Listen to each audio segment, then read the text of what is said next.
Hi, everybody. Welcome back to another video. Today, I'm going to be talking about all the TV shows and things that I have watched recently and really enjoyed.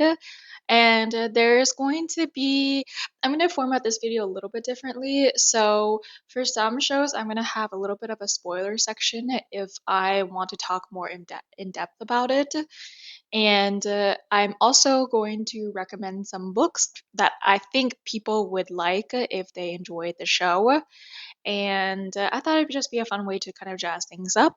It's a rainy day outside, and it's possibly about to snow. So, what better way to sit down and just talk about my thoughts about the things that I have liked recently? The first one I'm going to be talking about is All Her Fault. This is a Peacock series, 8 episodes long. It is a mini series, so it won't be getting it wrapped up. It won't be getting a second series or anything like that. This was edge of your seat thriller about a woman named Marissa Irvine. She lives with her husband Peter. They have a son named Milo. So one day, Marissa goes to pick up Milo from one of his friends' houses, and come to find out that the person that she knocks on the door of has absolutely no idea who Milo is, and Milo is missing. So from there, they go on kind of a rabbit chase to find where Milo is and working with the police and finding evidence and along the way unraveling all of this family's secrets. I It also follows two other storylines as well. One is Dakota Fanning's character, which I don't even remember her name because she's just Dakota Fanning to me. She literally just plays Dakota Fanning, and it's which is totally fine. But that just means I can't remember her character's name. So she is also has a son and they live nearby to Marissa, and she tries to help Marissa find her son as well because her babysitter is one of the suspects in Milo's kidnapping. And the third storyline is with one of the detectives that is helping Marissa. It follows his own relationship with his own son as well. So all of these storylines sort of intertwine. Is this series the most realistic and grounded series there ever was? Absolutely, absolutely not.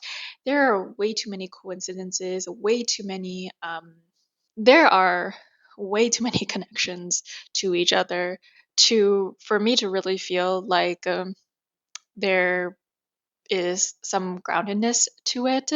However, I will say that it's not just like Frida McFadden plot twist after plot twist after plot twist, which makes it just out of this world unrealistic. It does try to stay grounded because it does try to insert some social commentary in there. So it really explores women and the emotional burden they take on for their family. So expecting moms to know, all of their children's friends, all of their appointments, be a mom at 24/7 while also working and trying to have a successful career, whereas our husbands aren't really expected to do that. They take care of the children when their wives ask them to, but they don't really take the initiative to really take care of the ins and outs in the daily lives of their kids, which is very interesting because this comes out in very interesting ways when they're trying to find their son, right? So Marissa feels very guilty that she didn't hadn't been to this person's house before, didn't really know who this friend was, and was just kind of beating herself up over not knowing where Milo was 24/7, right? And the same kind of storyline kind of goes with Dakota Fanning's character as well. So there definitely is more to this than just, your rich people drama type situation. But the rich people drama is very delicious as well. It's the type of drama and thriller where everyone has a secret, and that secret comes out during these really tense situations, and it kind of changes everyone's relationship to each other. And I really liked that they did flesh out some of the characters and really gave them some backstory so that we do feel something for them when something bad happens to them. Because otherwise, again, I hate to compare to Freedom McFadden, but she kind of pops up here in my head when comparing some of these more modern thrillers. It's just plot twist after plot twist after plot twist, and at some point, you're just like, none of this is real, and things are just happening. But I liked that they kind of carried the tension enough throughout the series for me to really still feel like I could get invested in it. So I really enjoyed this one. I especially just enjoyed all the domestic drama between everyone, and it was just really fun. I personally thought it was not predictable, but again, I don't watch a lot of thrillers. I mean, I do think that sometimes there's plot twists that are so unrealistic that you can't ever really predict them. And I don't think this one goes quite that far, except maybe at the very end. But with thrillers, I honestly don't really find myself trying to solve them. I just kind of like sit there and let it kind of wash over me, which I really enjoy because I want to turn off my brain and watch something kind of exciting. So whether or not it's predictable or not, it depends on, your experience with thrillers. But I personally found it really edge of your seat. I personally really enjoyed it, and again, I would have binged this all in one afternoon if I hadn't had other adult responsibilities. So I think that if you don't like really fast-paced thrillers, I actually had a recommendation for the opposite of this show. The book recommendation I'm recommending is In the Woods by Tana French. This is the kind of the exact opposite of this TV show. It is more deliberate, it is slower, and it's very much more character focused. And it focuses more on the detectives of the case. So we're following two detectives who try to find the culprit of the person who murdered this girl in the woods where one of the detectives grew up. Now, the interesting part is that there may have been a disappearance case simultaneously in the same woods when that detective was a kid. So his detective's friends actually disappeared in the same woods that this girl was murdered in. And they're trying to figure out if it's the cases are tied together. This one is definitely not as fast paced. So if you're looking for a more character focused, deliberate kind of thriller, this is the thriller for you. You really do get to know all of the detectives' backstories. You really get to know everyone in depth, and the the main part of this book is not really about the finding out who did it. That's almost like an afterthought, but really exploring how the characters affect one another and the psychology behind their minds and why they do the things that they do. So I really liked In the Woods as well. It was a little slow in the middle, but if you're looking for something that's a little bit different from your average thriller, In the Woods is your book. The next book, I am taking a whole detour. Well, this one is not. So, this one is more in the sci fi realm of things. This is The X Files. I finished season one, and I'm also actually currently in the middle of season two as well. I honestly really like this show. This show is a lot better than I gave it credit for. First of all, it's really got that 90s charm to it, like 90s editing where they have like little, what do you even call it? Like little props that are supposed to stand in for monsters, right? Because they didn't really have, I don't know if they didn't have the technology for it per se, but definitely not the budget for it. So they would use, if they wanted to like portray a monster, let's say, they would have like a little puppet or prop of a monster and kind of display it and make it look scary. But it just ends up looking silly and goofy. But actually, I think that's just part of the charm, to be honest. So the best part about the X Files, well, let me backtrack. Let me backtrack here and talk about what the X Files is even about. The X Files is a 90s popular TV show that spans 11 seasons, I think, and like two movies or something. It's kind of crazy. And I think it's getting a reboot, actually. So there's more to come. It is basically about two FBI agents, Agent Mulder, Agent Scully. They both are sent to work on this program called the X Files. Now, the X Files is basically cases that involve extraterrestrial creatures. In this show, the X Files are really looked down upon. People really make fun of Agent Mulder for even believing in extraterrestrial creatures. And it's a very, very common theme that follows them pretty much every episode. He really believes in an extraterrestrial creatures because he feels like they abducted his sister when he was young. And Agent Scully sent to work with him. She is a doctor. She is the skeptical one of the group. She really disagrees with Agent Mulder at every turn, saying that there are scientific explanations for every single one of the cases that he brings out.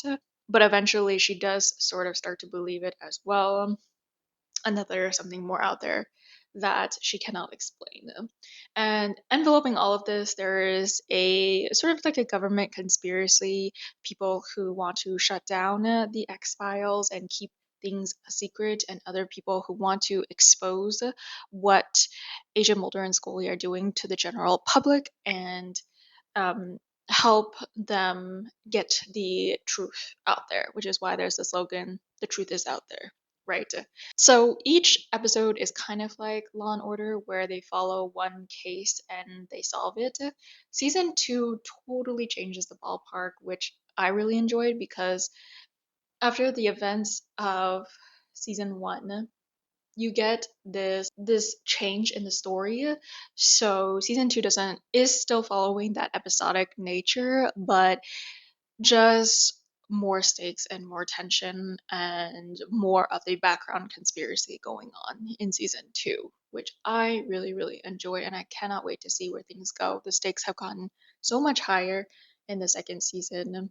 The first season is kind of just building up the world, building up these cases, which are also very fascinating. Like they meet, like this is kind of the reason why I like sci-fi, because there's so much like weird stuff out there and things that are being explored that you may or may not see, and it's just really fascinating to me. It really tickles something in my brain. I don't know what, but it really does.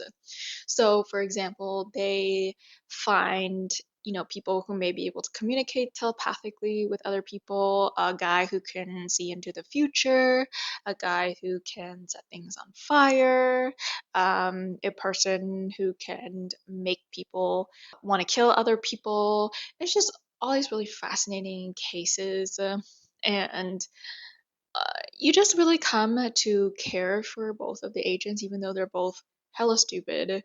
Um, like I can't even count the number of times that they both go into dangerous situations without their guns or without any sort of backup or communication. Like I'm surprised they're not dead by now. And um, some of them, some of the dialogue is obviously really cheesy, and um, they're trying to give enough information to the audience, right? But some of that information is just not accurate. But it's all in the fun of the TV show. It's all in the fun of the game. So I just really enjoyed the antics. I really like this show. I'm gonna continue watching all 11 seasons. Um, and It's very interesting because I usually don't like these types of shows where there's like one case every single episode and it kind of wraps up. But I think because there is an overarching story, I really like it. So, and also, I guess this is a spoiler because I spoiled myself on it. But the fact that I know that Agent Mulder and Agent Scully are gonna end up together, and there's this like years long 11 season like build up to their romance is just kind of amazing to me. Like they already have so many moments they would literally do anything for each other. Like that is not normal partner behavior. I don't think at least. Like she is willing to like go out and do a stakeout by herself, like at the risk of her own job for this guy. And I'm just like, girl, what the hell, dude?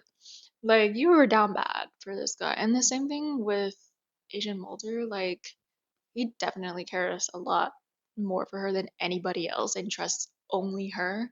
And I'm like, boy, you're down bad too. But the chemistry between the two characters is just kind of amazing. And I wish that I wish that there exists that kind of chemistry in TV shows like this where they kind of really drag it out and they really start when the characters don't even know what they feel for each other really. They just are wonderful partners to each other, wonderful friends. And then it slowly starts to develop into something else. Very, very, very slowly, but I just know it's gonna be worth it. I just know it. I just know it. So we'll be continuing on. Yeah, I'm currently in the middle of season two. It's getting really good. But I heard that season three and four is kind of the best of the bunch. So I will keep you updated on what I think about the rest of the series. But for now, season one, I'd probably give it like an 8 out of 10. Probably no, probably like a 7.5. 7.5 sounds good. I don't really have any book recommendations. I did look up on Reddit and I am current I do think on my TBR I do want to read The Outsider by Stephen King, which people have said it has gives the same sort of atmosphere and feeling as The X-Files. So that one is definitely on my list. The next TV show I want to talk about is The Artful Dodger, which is also another 180 genre switch. Is this historical show. And I'm starting to realize that I like historical shows when they are comedies, because otherwise there's just too much suffering, and I don't like it. Okay, so this show is a continuation of Oliver Twist. So I think what happens in the book to one of the characters, Jack Dawkins or Jack or the Dodger, is this is a continuation of his story. So we do see some characters from Oliver Twist, like Fagin, and then some new characters as well. But he's being relocated to a penal colony as a surgeon. He kind of is just trying to make a life for himself there and trying to do the best he can to live. Fagin, on the other hand, re enters his life as wanting to make a lot of money. So he goes and tries to make a lot of schemes and conspiracies in order to kind of scam people out of rich people out of their money. And he comes back into Jack Dawkins's life. Dawkins doesn't like this because he thinks that Fagin betrayed him in the past. Um, so there's a lot of tension there. And then the love interest is Lady Bell, who is the governor's of this colony's town. She wants to be a surgeon as well. She agrees to keep Jack's secrets a secret, and him working with Fagin to try and relieve some of his debt to someone while he was gambling in return for teaching her surgery and letting her be in the hospital to observe. This show is very, very unserious. Like historically accurate, maybe medically accurate, I don't know. I don't know. I don't really think so, to be honest. Now, I've been away from my surgery rotation for years now, but some of it is a bit too convenient, and I do think it's really fascinating how much medical technology has changed since then because, some of the technology that they use back then was just very, very not it. Plot points is that Lady Bell introduces ether or carbolic acid as anesthesia to these patients. So this was just a time when they didn't even have anesthesia, right, to do surgeries, which is insane. And they did surgeries it shows scenes where they did surgeries in front of other people, which is also crazy in and of itself. I don't think if you're squeamish about blood, you couldn't watch this. I still think you could watch it because it does. It doesn't. It like you'll see like organs and things like that, but it's not really. I don't think it's really that gory in my opinion, and I'm quite a chicken when it comes to blood and gore. So it's a comedy, so it's really not that bloody or gory. There's really not much violence in this. I mean, I could probably show this to a teenager if I really wanted to. So, I mean, the reason why I really like this show is because of the romance between Jack and Belle. Like, oh my god, I have not had two actors have such chemistry in a show in a long time. Like I have not shipped a fictional couple in so long until this couple. Like I was binging this series last year like no other because I just needed to find out what happened to Jack and Belle basically. I could honestly care less about what happened with Fagin. Like Fagin whatever. But he is a very funny character as well. You meet a lot of different characters in this show as well, and all of them are kind of funny. I really like Belle's sister as well. She's very unserious, very much crazy about wanting to get married, but everyone wants to get with Belle instead. So I do feel kind of bad for her, but in the second season, she has a very interesting story arc. So I think I really do see the flaws in this show. Um, it definitely lacks a lot of stakes. It definitely can get kind of boring and not go quite far enough almost. But I don't really care because it's just a fun time and it kind of knows what it is. It really does. And it's not meant to be really this very serious historical piece of TV show. It's really supposed to be fun. It's really supposed to be lighthearted, and I just like it. I think I really like heist shows and shows where you have like a found family and they're doing a heist together. Ugh, I just love that so much. Like if you know books like that where it's funny, it has a heist and it has a found family, I love that so much. I remember I read Ali Carter's I don't I don't remember what the series was, but Ali Carter's book about a teenage heist. Oh my gosh, I ate that book up. It was so good. And just like this show too, like they don't they do a couple of like mini heists together, but there's so many humorous moments in there that it's just so fun. It's it's like a turn off your brain kind of show, and but the romance between Jack and Belle really elevates it so much. I think it is so good, so good, so good, so good. Season two, their romance is also really good as well. So I just love it. I love it. I love it. And, in fact, after I read The Artful Dodger, I had to look up every single book that was like The Artful Dodger in terms of romance. And I read The Rogue of on Fifth Avenue by Joanna Shupe. And this one, their dynamic is basically exactly like in The Artful Dodger. You have a rich girl, a poor boy, they're at odds with each other. They don't feel like they don't understand each other, but they realize they have a lot more in common than they realize. So I absolutely love that book as well, and the banter is so good. The banter in the show is also really good as well. It's great. I think that there's still like a lot of action in the show. So I don't think necessarily that it's just people like talking, right? like you would probably see in Bridgerton. It's not really that. Um, so there is some action there, but mostly it's just it's not like the main. It's not like the main focal point, right? You're not gonna go into this expecting like tons and tons of action, right? So yeah, it's delightful. I also really like books by Amalie Howard, because they're also quite humorous as well and very swoon-worthy romance. There is this one book that was a Beauty and the Beast retelling by Amalie Howard that I really, really love. It's like one of my favorite romance books. So check that one out as well. And the last show that I've been really enjoying and I finished is, of course, Bridgerton, season 4, part 1 and 2. So, honestly, if you don't know what Bridgerton is right now, you've probably been living under a rock.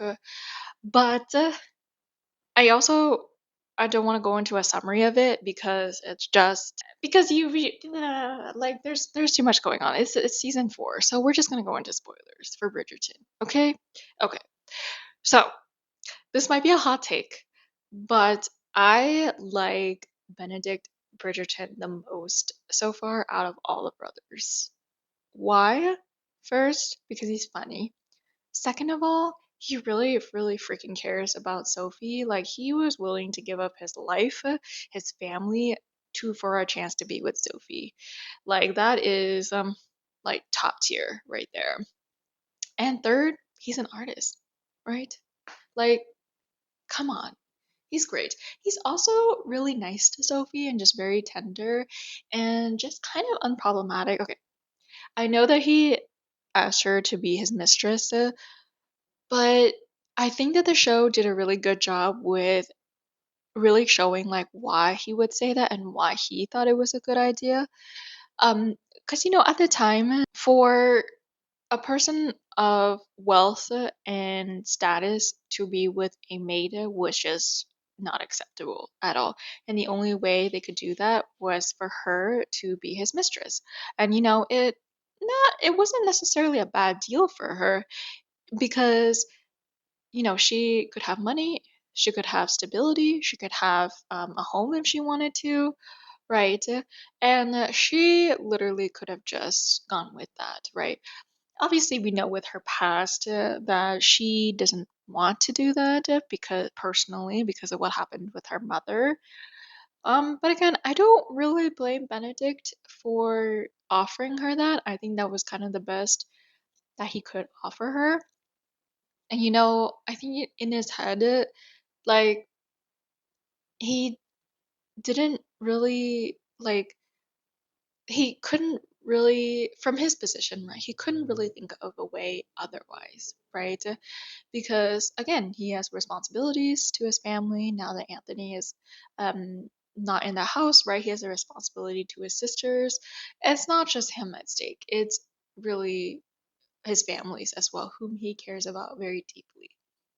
I really liked that Benedict's and Sophie's relationship actually had stakes to it. Like, there is going to be consequences if they are together, right? People will look down on them. They will be ostracized. His sisters might not get married and then become destitute, right? He does have his family to think about, and their reputation in society is kind of everything. It determines everything. And for Sophie, she could lose a lot as well, right? She could earn the scorn of her peers, right? And straddling both worlds, how is that going to work? Right. And so I really admire the way that they had, and they're willing to sacrifice things for like what they wanted. You could tell that it was really hard for them because, Sophie didn't want Benedict to leave his family and didn't want him to be sad. And so she was like, we can't do this, right? They tried really hard to stay away from each other, which just made the tension all the more delicious and very warm hearted and tender. And you could tell they really just love each other. I also think that they were just a good pairing together too. Like they really brought each other out of their shells.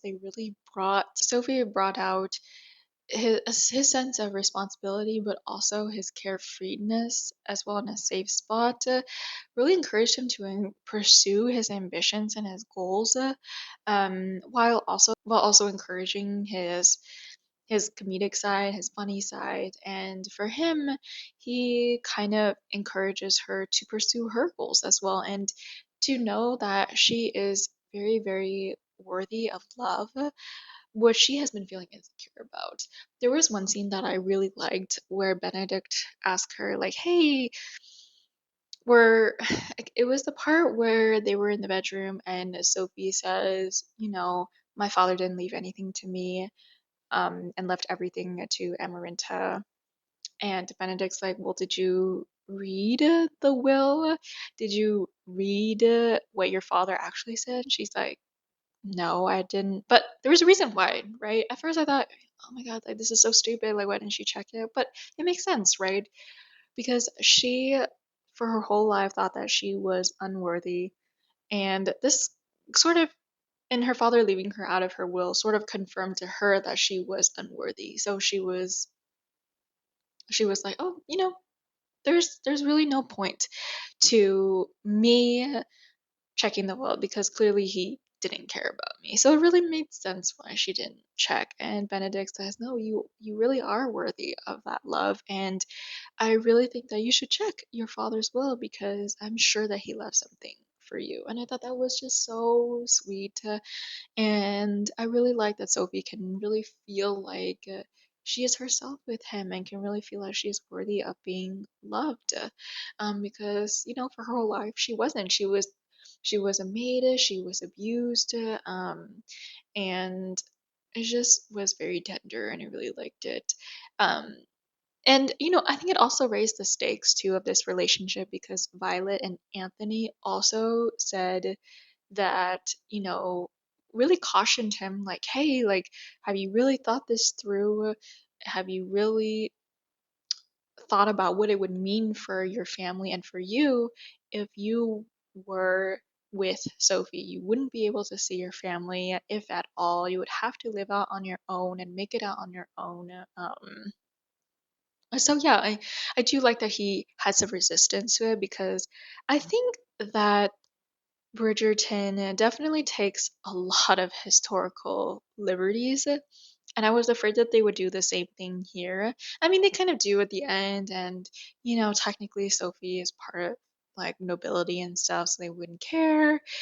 But that's kind of beside the point. I knew they would have to have a happy ending, so I do think that there was work to get there, right? And so it wasn't so easy, which I really appreciated because I was worried that Bridgerton would just kind of like brush it off the rug, like, oh, they just accepted a maid to be part of the nobility. Like, that's not how it works. I think that the costuming is still not what it was as it was in season one, but it was still really pretty. And again, historically accurate, probably not at all, but I think it was definitely a lot more grounded than it was in season three. So there's that one. Um, what else was there? I honestly could not care about Violet's storyline, and I also really could not care much about Hyacinth's storyline as well, but I do appreciate that they're kind of building that up. And I do like that we're following an older woman's like love story after her husband's died, after she's had kids. I do like the inclusion of Violet's story. I just think it's not that interesting, to be honest. So I am also kind of excited for Eloise's story now. I think that Eloise has kind of made like a turning point in this season and kind of understanding that she's basically acting like a pick me girl here, and that she maybe there is something more to the marriage mart and what her mom is saying than she had originally thought there was. So I really liked her character development. I think that it's being set up very well for season five, for her Eloisa season. And I also heard it that apparently Eloise and Sophie are become like good friends in the next book. So I'm so excited to see more of married Benedict and Sophie. Like that would literally be the dream because I seriously think that they're my favorite Bridgerton couple. I did like Anthony and Simone's character. But the more and more time I get away from it, the more I just maybe that's just not it for me. I did like the more forbidden nature of Benedict and Sophie's relationship. Um, but I think they're very close to each other. Definitely better than Penelope and Collins. And speaking of Penelope and Colin, I actually really liked the relationship more in this season than in last season when it was their season, which is kind of insane. But I like that Penelope had to grapple with what it would be like to not be wrestled down anymore. And of course, at the end of the season, we find out that there is another whistle down. So that's going to be interesting as well. Um, I thought that the Queen's story this season was actually pretty tender and pretty emotionally well done. Um, because in last season, I honestly was not caring about the Queen, and I think the Queen's character has kind of overstayed its welcome. I'm gonna be honest, like I don't really even know what her role is anymore, except to kind of bring the town together and have some kind of higher up. But again, I don't know. I really don't know what her point is anymore. But I did like the storyline between her and Lady Danbury and their friendship with each other. Again, the Mondriches, I really don't know. I still really don't know what they're doing. I think that storyline could be better used given to the main couple and developing their relationship. But again, like I don't really like the Mondriches. I think they had more to do in this season, which I appreciated, but again, I don't know. I don't know. Yeah. They're gonna continue to be there. So I think Francesca's was actually really you know what? I also appreciated this Bridgerton season because I think it really, really delved a lot deeper into the relationship between the family and some of the individual characters. So they really dug deeper into Francesca's character as well and her insecurities, her insecurity about wanting to give John a child but not being able to, um, and kind of her guilt and the way that she's a little bit different from her family members as well. I actually really enjoyed her storyline. I don't necessarily think she's interesting enough for a season all on her own, but I could be wrong, right? We all know the Michaela controversy, but I do think that she really acted well the emotional parts that she needed to act out in this season, which I think would be kind of hard. So, and I also really liked all the bonding moments between Benedict and his brothers and getting Gregory out into his, first season. Um, and getting all of them together again for Benedict and Sophie's wedding. You could really feel like that family bond between them. So, yep, I really liked that. I really liked that, and I also liked all the Bridgerton women together as well. That was very, very sweet. Like we have Penelope, we have Simone's character, um, Kate. That's her name, Kate. Kate, Penelope, Hyacinth, Eloise, all together. And now there's gonna be Sophie there too. That's just adorable. It actually really is adorable. And I like that having them all for 4 seasons now, you really can dig deeper into their stories, right? Digging deeper into Violet's story. And how she was after she got married and had kids, I think she definitely suppressed her more carefree spirit inside. And I really liked that. And now she wants to explore that further, which is really awesome. And yeah, it's just really heartwarming to see. So I think all in all, season 4 was great and definitely better than season 3.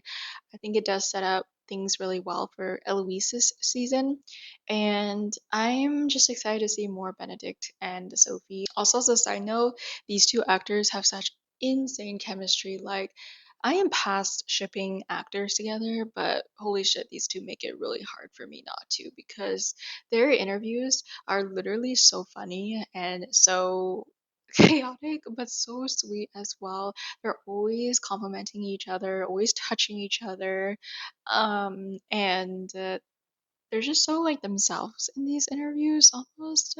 And I don't know, I just really like it. I literally watch so many of their interviews because